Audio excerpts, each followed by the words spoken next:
السلام علیکم ورحمۃ اللہ وبرکاتہ۔ آج ایک بہت ہی اہم موضوع پہ بات کرنی ہے، اور وہ ہے مسئلہ تقیہ شیعہ مذہب کے اندر۔ شیعہ مذہب کے اندر مسئلہ تقیہ کیا ہے اور کس طرح یہ سنیوں کو دھوکہ دیتے ہیں، اور عالم سنیت کو یعنی عالم اہل سنہ کو کس طرح یہ دھوکہ دیتے ہیں ساری زندگی۔ اور عام سنی بولے والے سنی سمجھتے ہیں یار یہ تو ہم سے بڑی محبت کرتے ہیں، اور یہ تو ہمارے خلفاء کو کچھ نہیں کہتے ہیں، اور یہ تو ہمیں برا بھلا نہیں کہتے ہیں، یہ تو ہمیں سمجھتے ہیں کہ ہم مسلمان ہیں۔ اس طرح کی باتیں تو کس طرح یہ آپ کو دھوکہ دیتے ہیں مسئلہ تقیہ کے تحت، ٹھیک ہے، وہ آپ کے سامنے ہم ظاہر کریں گے۔ تو سب سے پہلے کسی بھی چیز کو جاننے کے لیے ضروری ہوتا ہے کہ آپ اس کا معنی جانیں کہ تقیہ سے مراد کیا ہے۔ تو تقیہ سے مراد میں آپ کو دکھاتا ہوں کہ تقیہ سے مراد کیا ہے لغوی معنی میں۔ آپ جب دیکھیں گے المعنی الجامع میں، ٹھیک ہے، تعریف و معنی التقیہ، تعریف و معنی التقیہ، تقیہ کا معنی کیا ہے، اس کی تعریف ہے۔ تو تعریف کرتے ہوئے لکھتے ہیں التقیۃ، معنی کیا ہے، اظہار غیر ما یعتقد، اس چیز کو ظاہر کرنا جو اصل میں آپ کا اعتقاد یعنی عقیدہ ہے ہی نہیں، اصل میں جو عقیدہ نہیں ہے اس کو ظاہر کرنا۔ مثلا میرے دل میں آپ کے لیے بغض ہے، میں آپ سے نفرت کرتا ہوں، ظاہر کیا کروں گا، محبت، یا میں تو آپ سے بڑی محبت کرتا ہوں، آپ تو سنی ہمارے بھائی نہیں ہماری جان ہے، ٹھیک ہے نا۔ تو یہ وہ ظاہر کرنا جو اصل میں عقیدہ ہے ہی، دل میں عقیدہ کچھ ہے، ظاہر اس کا بالکل الٹ، یہ ہے مسئلہ تقیہ۔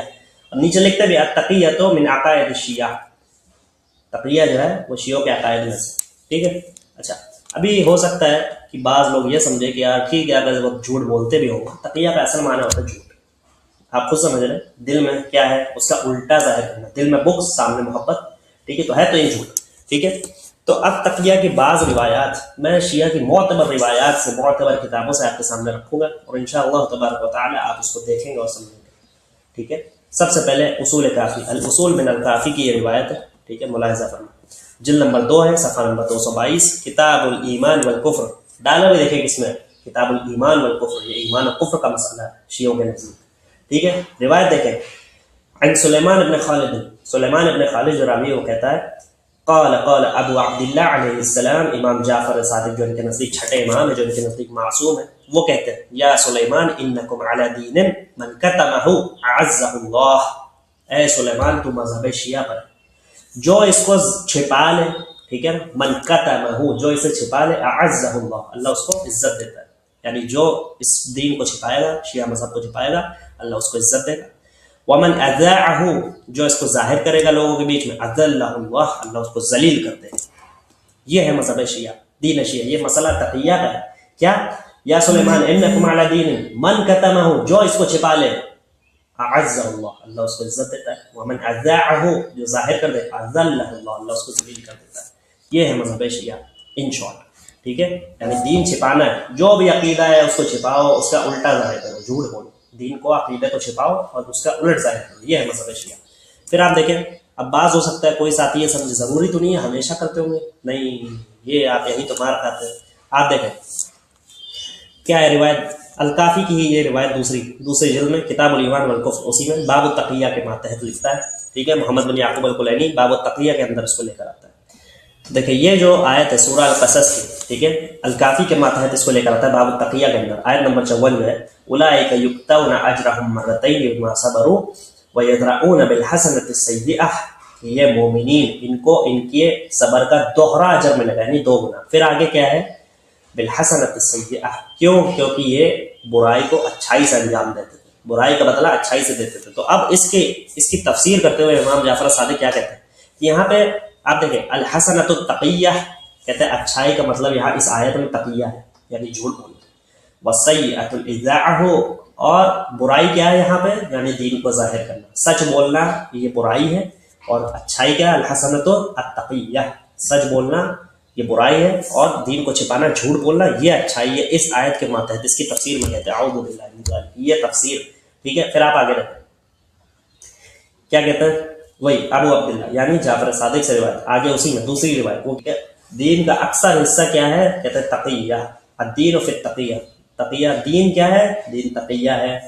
ولا دین لمن لا تقیہ له، جو تقیہ نہ کرے اس کا کوئی دین نہیں۔ یعنی آپ یہ بات سمجھ لیں، جو بات سننی اس بات میں اس دھوکے میں رہتے ہیں کہ ضروری تو نہیں کہ ہمیشہ تقیہ کریں گے، ضروری تو نہیں ہم سے جھوٹ بول رہے ہوں گے اس وقت، کیا کہا، ولا دین لمن لا تقیہ له، اس کا کوئی دین نہیں ہے جو تقیہ نہ کرتا ہو، یعنی تقیہ نس میں دین کے ہر حصے میں. پھر آگے کیا کہتے ہیں سنیں, التقیۃ فی کل شیء, تقیہ ہر چیز میں, دین کے ہر حصے میں, دنیا روزمرہ کی زندگی میں ہر چیز میں کہتے ہیں التقیۃ فی کل شیء, تقیہ ہر چیز میں, الا فی المسح علی الخفین, سوائے موزوں کے مسح پر, سوائے خفین کے مسح پہ. اسی لیے آپ دیکھتے ہیں کہ وہ مسح جب کرتے ہیں, حالانکہ اس میں بھی ہمارا اختلاف ہے, ہم پاؤں کو دھوتے ہیں, وہ مسح کرتے ہیں, تو کہتے ہیں سوائے پاؤں کے مسح کرنے کے علاوہ ہر چیز میں تقیہ, یعنی اس کو ظاہراً کر سکتے ہو, اس لیے آپ دیکھیں وہ ظاہراً اس کو تو کرتے ہیں, اس میں نہیں چھپاتے اپنے دین کو, ٹھیک ہے, تو ظاہراً کیا سب کے سامنے اس چیز کو کر لیتے ہیں, لیکن کیا کہا اس کے علاوہ, کیا کہا تقیۃ فی کل شیء, ہر چیز میں اس کے علاوہ تقیہ کرنا چاہیے, ٹھیک ہے, یہ ہے مذہب شیعہ, ٹھیک ہے. کوئی اگر اس خوش فہمی میں رہتا ہو کہ ضروری تو نہیں ہمیشہ ہم سے تقیہ کرے, نہیں, آپ سے ہمیشہ تقیہ ہے. مثال میں آپ کو دیتا ہوں, بعض مثالیں اپنا آپ کے سامنے رکھنا چاہتا ہوں. آپ دیکھیں عید زہرا ہر سال ہی مناتے ہیں, ٹھیک ہے, تو جو اوپری جو تقیہ ہے, یعنی جو دنیا کو دکھانا ہے, وہ کیا ہے کہ زہرا کے گھر میں, یعنی فاطمہ رضی اللہ عنہا کے گھر میں اس دن خوشی لوٹ آئی تھی, تو اس خوشی کے لوٹنے کی خوشی آج ہم مناتے ہیں عید زہرا کے نام پہ ہر سال. اصل کیا آپ کو پتہ ہے, بعض سنی جانتے ہیں, بعض نہیں جانتے, اکثر نہیں جانتے. عید زہرا تو نام ہے, حوصلہ ہے, جھوٹ ہے کہ ہم زہرا کے گھر کی خوشی منا رہے تھے, ان کے گھر میں خوشی لوٹی تھی. اصل کیا آپ کو پتہ ہے, عید زہرا کے دن عمر بن خطاب کی شہادت کی خوشیاں منائی جاتی ہیں. شیعہ, ہر شیعہ اپنے گھر میں لال کپڑے پہن کے کہ آج یہ خوشی کا دن ہے, لال جھنڈے روڈوں پہ لگا کے کہ یہ خوشی کا دن ہے, عمر بن خطاب رضی اللہ عنہ وارضاہ ان کی شہادت کی, ان کے قتل ہونے کی خوشی مناتے ہیں ہر سال عید زہرا کے نام پہ. یعنی تقیہ کیا ہے, اوپری دکھاوا کیا ہے کہ ہم زہرا کے گھر کے خوشی منا رہے ہیں, کہ ان کے گھر میں خوشی لوٹ رہی تھی. اصل کیا ہے, عمر بن خطاب کی شہادت کی خوشی منانا, یہ ہے عید زہرا, یہی ہے تقیہ. اس کو آپ ابھی میں ایک ویڈیو بھی آپ کے سامنے لگا دوں گا, اور وہ بھی چینل سننی نہیں, شیعہ چینل سے آپ کو میں دکھاؤں گا کہ کس طرح یہ عمر بن خطاب کے پتلے بنا کے جلاتے ہیں, اس کو گالیاں دیتے ہیں, پتلے بنا کے جلاتے ہیں عمر بن خطاب کی, ٹھیک ہے, کیونکہ اصل کیا ہے, تقیہ ہے.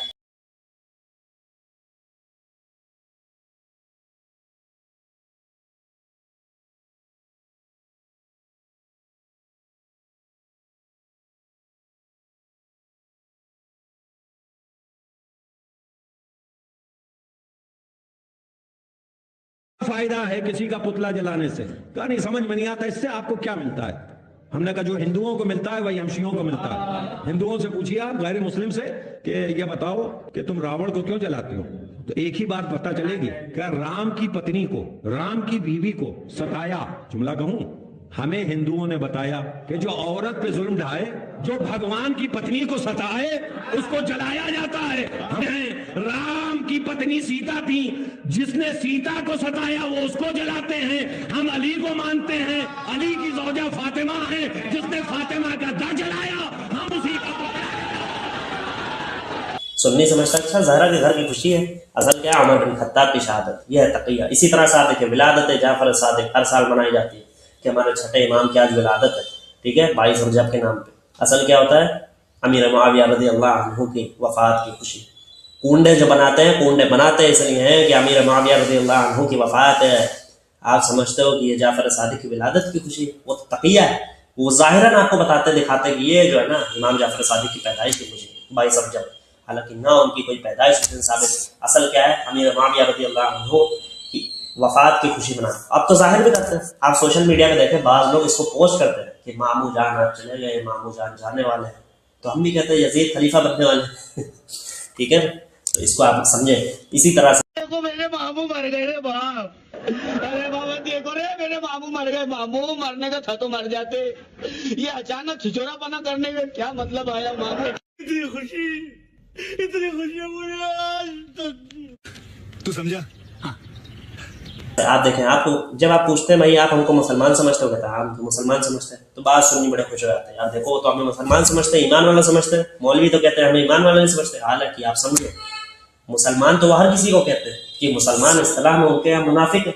مسلمان تو ہر کوئی یہ دیکھے, منافق کو بھی تو مسلمان کہا جاتا ہے. یعنی ظاہر اس کے ساتھ معاملات جو ہے, اس سے نکاح بھی ہو رہے ہیں, اس کو زکوٰۃ بھی دینی ہے, نماز بھی پڑھ رہا ہے, دل میں نفاق کی کفر ہے, آخرت میں وہ جہنم کی آگ کا حصہ ملے گا. تو اس لیے وہ کہتے ہیں آپ مسلمان, یہ مسلمان سے مراد ہے. اس لیے آپ جب غور کریں گے تو وہ اپنے لوگوں کو جب مخاطب کرتے ہیں تو وہ کہتے ہیں مومنین حضرات, وہ اپنے لوگوں کو مسلمان نہیں کہتے. اسی لیے آپ کبھی اعلان ہو تو سنیے گا ان کے اعلان کو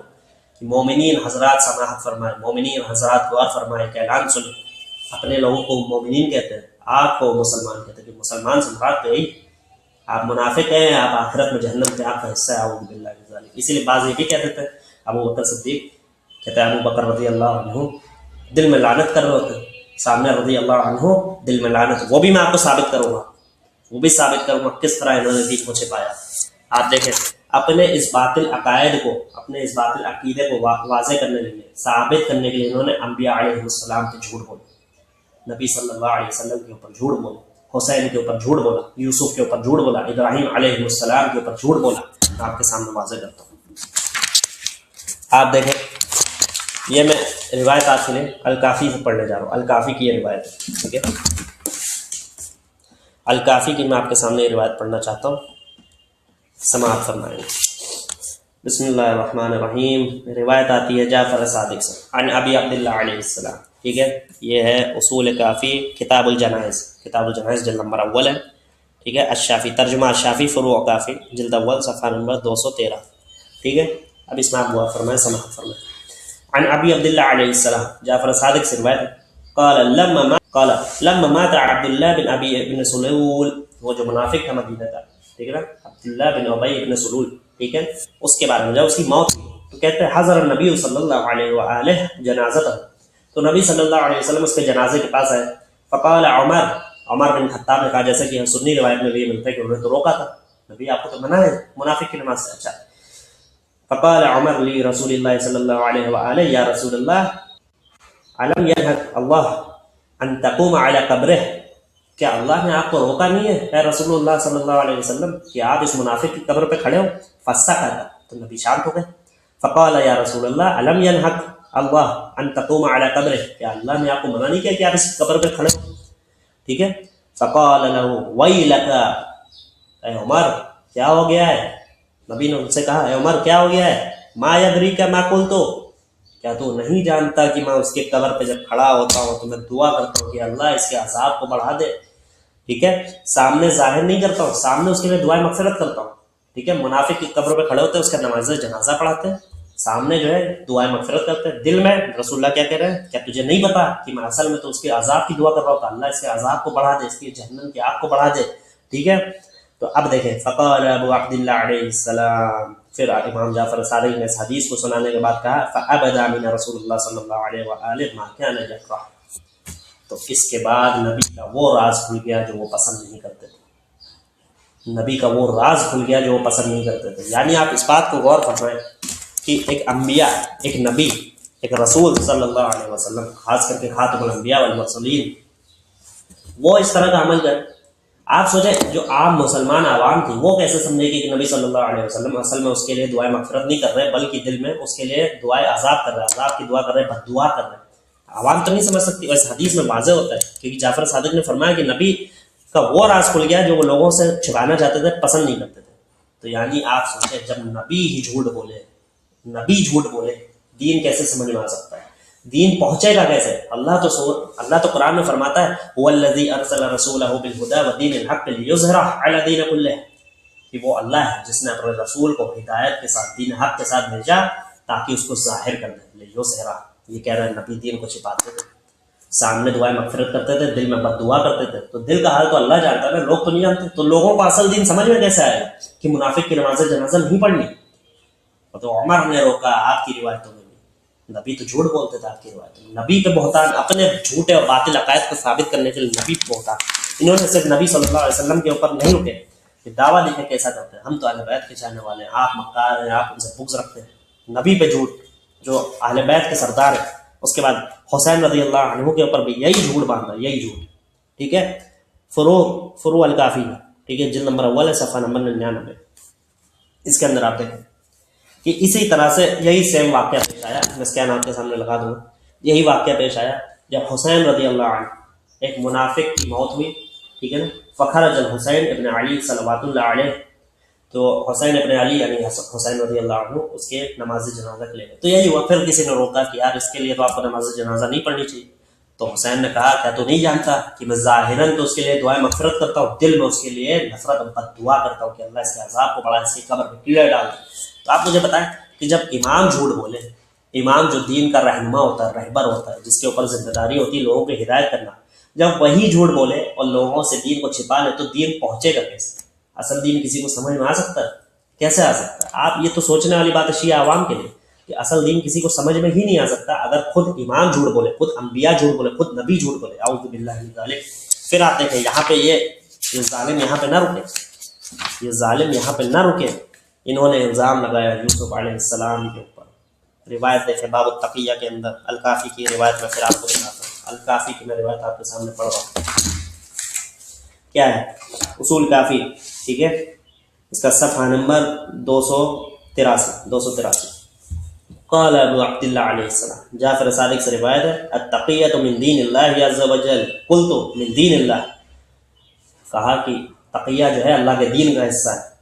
پھر کہتے ہیں میں کہتا ہوں کہ تقیہ دین کا حصہ ہے، اے واللہ من دین اللہ، اللہ کی قسم، تیسری بار اللہ کی قسم اٹھا کے گئی کہ تقیہ دین کا حصہ ہے۔ وَلَقَدْ قَالَ یوسف نے سب سے پہلے جھوٹ بولا تھا، تقیہ کیا تھا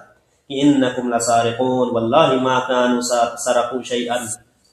سب سے پہلا جھوٹ، سب سے پہلا تقیہ، الزام لگاتا، ظالموں نے الزام لگایا یوسف علیہ السلام کے اوپر، سب سے پہلا تقیہ، سب سے پہلا جھوٹ یوسف نے بولا تھا، یہ کہتے ہوئے کہ میرے بھائیوں نے چوری کری ہے، کہتے واللہ ما سرقوا شیئا، اللہ کی قسم چوری تو کچھ نہیں کیا تھا۔ یہ الزام، میں ابھی اس پہ نہیں جاتا کہ وہ بحث کیا ہے، اس کو چھوڑے، لیکن الزام دیکھیں کہ یوسف علیہ السلام کے اوپر یہ بہتان کہ سب سے پہلا تقیہ، سب سے پہلا جھوٹ تو یوسف نے بولا تھا، انبیاء پہ جھوٹ، نبی پہ جھوٹ،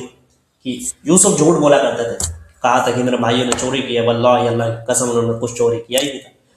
3 بار اللہ کی قسم اٹھا کے کہتے ہیں کہ تقیۃ من دین اللہ، واللہ تقیۃ من دین اللہ، تقیہ دین کا حصہ ہے، اللہ کے دین کا حصہ ہے، یعنی جھوٹ بولنا اللہ کے دین کا حصہ ہے۔ اعوذ باللہ من ذالک، شرم نہیں آتی؟ ظالموں پہ آپ بھروسہ کرتے ہو، ظالموں پہ آپ بھروسہ کرتے ہو، انبیاء کو نہیں چھوڑتے، آپ کو کیا چھوڑیں گے، آپ کو کیا بخشیں گے؟ ابراہیم علیہ السلام کے اوپر جھوٹ بولا، ابراہیم علیہ السلام کے اوپر، اور دلیل بناتے ہیں صحیح بخاری کی اس روایت کہ ابراہیم علیہ السلام نے 3 بار جھوٹ بولا زندگی میں۔ کذب کا لفظ ہے وہاں پہ، کذب کو آپ سمجھ لیں کہ ہمیشہ جھوٹ نہیں ہوتا، ایک مفہوم ہوتا ہے توریہ، ٹھیک ہے، توریہ ایک مفہوم ہوتا ہے کذب کا، جس کا اصل معنی کیا ہوتا ہے کہ میری نیت بالکل سچی ہے کہ میں سچ بولوں، ٹھیک ہے نا، لیکن اس فریز کو اس طرح سے پورٹرے کر دوں، سامنے رکھ دوں کہ لوگ سمجھیں، اس کو غلط مطلب لے جائیں اور لوگ غلط سمجھ جائیں۔ مثلا مان لیجیے کوئی مجھ سے پوچھے کہ یہ کتاب کیا آپ کے پاس ہے، اور اس دوران یہ کتاب میرے اس نیچے گھر کے نیچے والے فلور پہ، ٹھیک ہے، اور میں کہتا ہوں نہیں میرے پاس نہیں، تو حالانکہ میں کیا کہنا چاہتا ہوں، دل میں نیت یہ کہ اس سمے میرے پاس موجود نہیں، وہ کیا سمجھ لے کہ اچھا اس کے پاس ہے ہی نہیں، یہ ہے توریہ۔ تقیہ کیا ہے کہ میں جانتا ہوں کہ میرے پاس ہے اور میں دل میں یہی نیت رکھوں کہ میں اس سے جھوٹ بولنا چاہتا ہوں کہ نہیں میرے پاس نہیں، یہ ہے تقیہ، یہ ہے توریہ۔ توریہ مطلب نیت بھی صاف ہے کہ میں سچ بولوں گا، بولا بھی سچ ہے، سامنے والا اس کو غلط سمجھ لے، یہ ہے توریہ۔ تقیہ کیا ہے؟ نیت بھی ہے کہ میں اس سے جھوٹ بولوں گا، میں یہی بتاؤں گا کہ نہیں، ٹھیک ہے نا، جانتے ہوئے کہ اس کا مطلب میں جان مجھ کے جھوٹا بتا رہا ہوں، ٹھیک ہے، یہ ہے تقیہ۔ تو کذب یعنی جھوٹ کا ایک مفہوم ہوتا ہے توریہ، جو ابراہیم علیہ السلام کے کیس میں ہوا ہے۔ مثلا ایک مثال آپ کو دیتا ہوں، پھر آگے چلتا ہوں۔ مثال یہ ہے کہ ابراہیم علیہ السلام نے، دیکھیں قرآن میں یہ کہا، قرآن میں بات موجود ہے واقعہ، کہ جب لوگوں نے کہا کہ جب انہوں نے اپنے بتوں کو ٹوٹا ہوا دیکھا تو انہوں نے کہا کہ یہ کس نے کیا، تو انہوں نے کہا کہ ایک ہے جس کو وہ ابراہیم کہتے، تو کہا بلا کھلاؤ۔ ابراہیم علیہ السلام آئے، ان سے کہا یہ کس نے کیا، تو انہوں نے سب سے بڑا جو بت تھا اس کی طرف اشارہ کیا کہ پوچھو اس سے، یعنی انہوں نے کہا کہ یہ تمہارے سب سے بڑے بت نے توڑا، تو یہ کہتے ہیں جھوٹ ہے، دیکھو ابراہیم نے جھوٹ بولا، بت نے تو نہیں توڑا تھا، توڑا تو ابراہیم نے تھا، تو یہ ابراہیم نے تقیہ کیا۔ اعوذ باللہ من ذالک،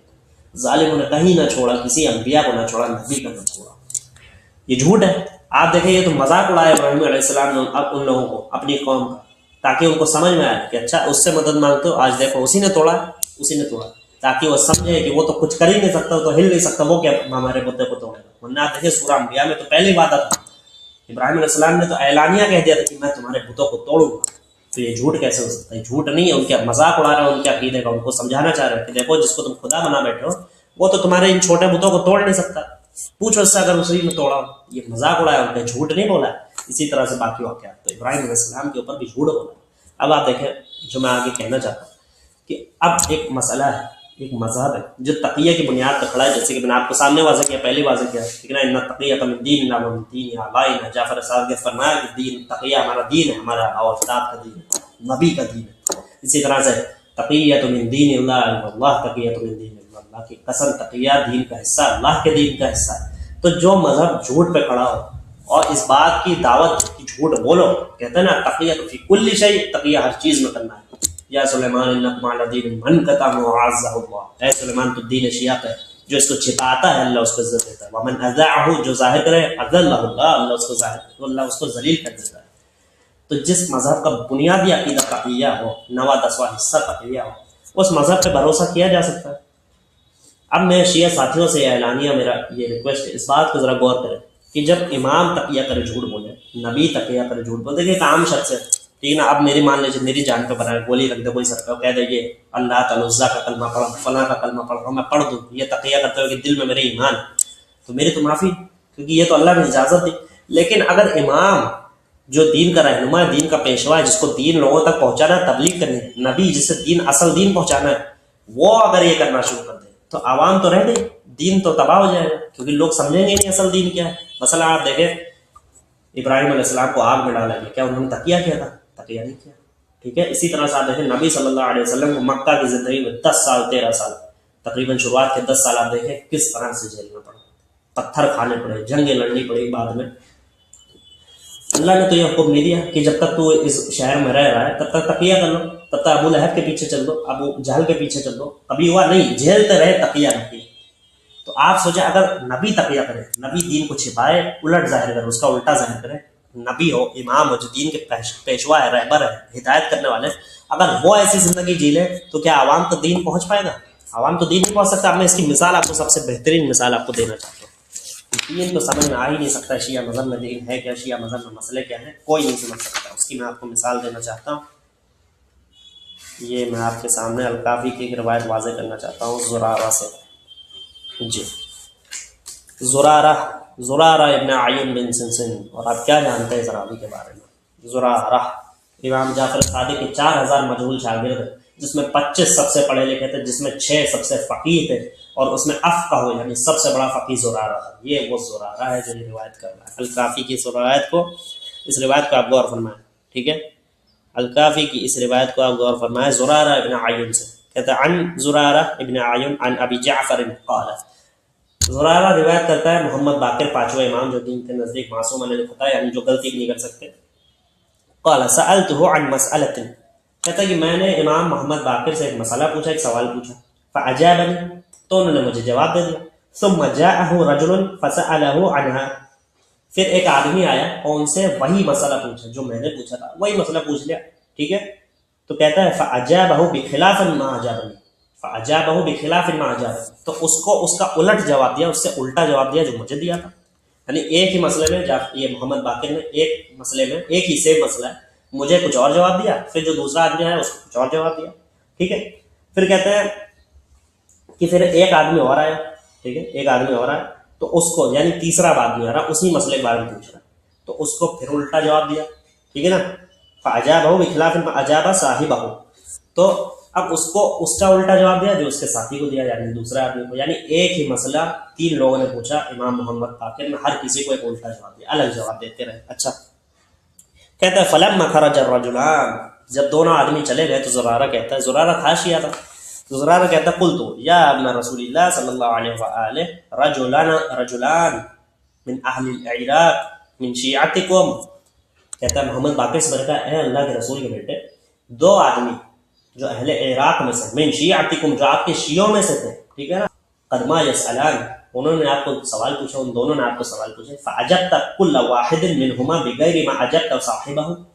تو اس نے کہا کہ آپ نے دونوں ہر ایک آدمی کو اس کے الٹ جواب دیے جو اس کے ساتھی کو دیے، یعنی ایک ہی مسئلے میں اس کو شیعہ، دونوں شیعہ ہیں، ایک کو کچھ اور جواب دیا، اسی مسئلے میں دوسرے کچھ اور جواب دیا، اور مجھے کچھ اور جواب دیا، کیا مسئلہ ہے، ٹھیک ہے۔ فقال یا زرارہ،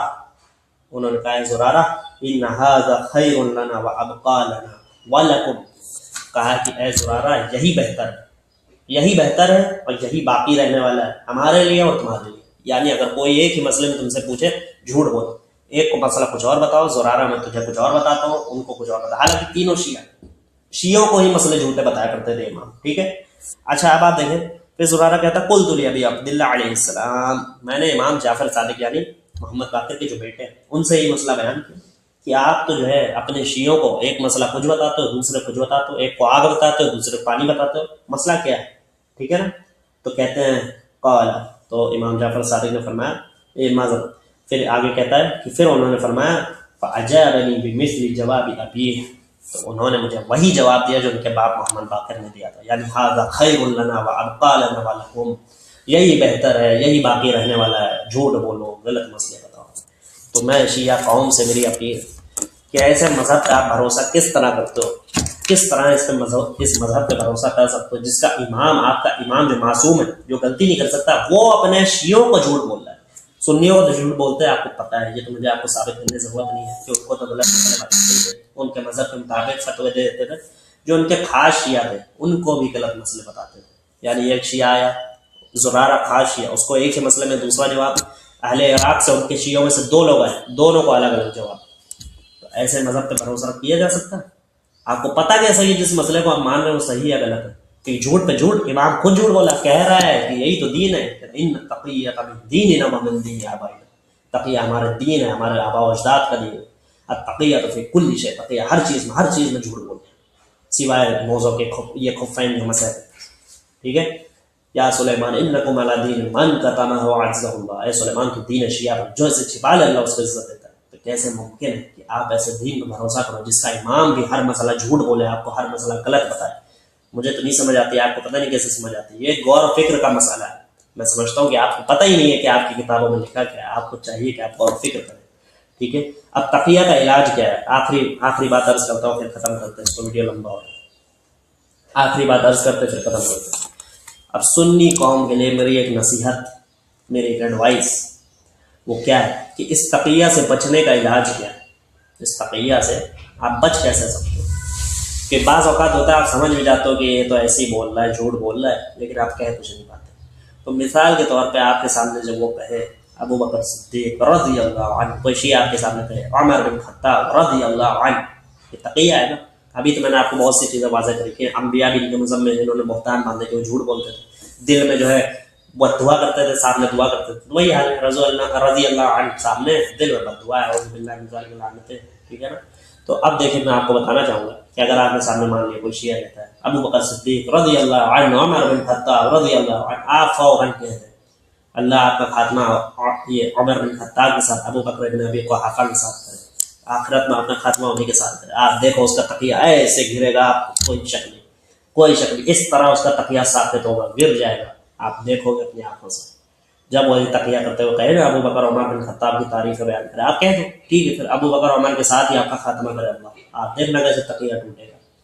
ٹھیک ہے؟ تو یہ بعض چیزیں ہیں جو آپ کو سمجھنی چاہیے، عقل رکھنی چاہیے، صرف عاقلین کے لیے، عقلاء کے لیے میری اپیل ہے، شیعہ مذہب کے لیے میری اپیل ہے کہ آپ کیسے بھروسہ کرتے ہو ایسے دین پہ جس کے امام خود کہے کہ جھوٹ بولو، حالانکہ ہم یہ کہتے ہیں کہ اہل بیت کے جو ائمہ اہل بیت وہ ان سے بری ہیں، جس طرح سے عیسیٰ علیہ السلام نصرانیوں سے بری ہے، موسیٰ علیہ السلام آج کے یہودیوں سے بری ہے، اسی طرح سے ائمہ اہل بیت اپنے شیعوں سے بری ہے، برات کریں گے، ایسا مذہب ان کا نہیں ہے، یہ تو جھوٹ بولا، جیسے عیسائیوں نے جھوٹ بولا عیسیٰ کے نام پہ، یہودیوں نے جھوٹ بولا موسیٰ کے نام پہ، شیعوں نے جھوٹ بولا ائمہ اہل بیت کے نام پہ۔ تو اسی کے ساتھ میں سمجھتا ہوں کہ ویڈیو آج کو کافی ہے، امید ہے کہ آپ اس سے فائدہ اٹھائیں گے ہماری نصیحت سے، ہمارے اس ویڈیو سے، اور غور و فکر کریں گے کہ یہ جھوٹ بولتے ہیں، سچا دین نہیں، سچا مذہب نہیں، اللہ نے جو بتایا اس کے خلاف، رسول اللہ نے جو بتایا اس کے خلاف، ائمہ اہل بیت نے جو بتایا اس کے خلاف۔ السلام علیکم ورحمۃ اللہ وبرکاتہ۔